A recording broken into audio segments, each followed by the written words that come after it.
TRS MLC कविता ने कहा है कि चीफ मिनिस्टर चंद्रशेखर राव एक अजीम शख्सियत हैं जो हर हाल में आजिज़ी व इंकिसारी से काम करते हैं। उन्होंने कहा कि चीफ मिनिस्टर चंद्रशेखर राव ने उस प्रोजेक्ट को बनाया जो रियासत की तकदीर को कम वक्त में बदल देगा।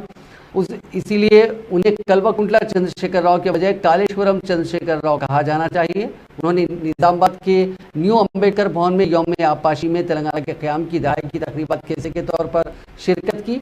इस मौके पर बात करते हुए उन्होंने कहा कि मरकजी हुकूमत को कालेश्वरम पर फख्र करना चाहिए क्योंकि कालेश्वरम दुनिया का सबसे बड़ा आपाशी मंसूबा है।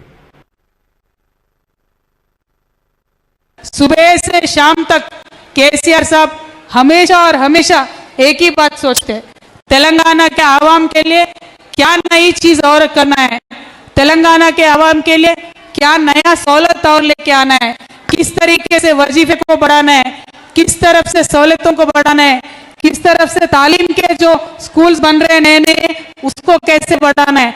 बस यही सोच रहता और कुछ नहीं रहता। ये गुलाबी कंडवा जो है सिर्फ और सिर्फ तेलंगाना के आवाम के लिए बनी है और तेलंगाना के आवाम के लिए ही काम करती है।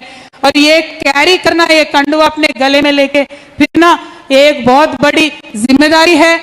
इस जिम्मेदारी को निभाने के लिए हम सबको साथ चलना है। सुबह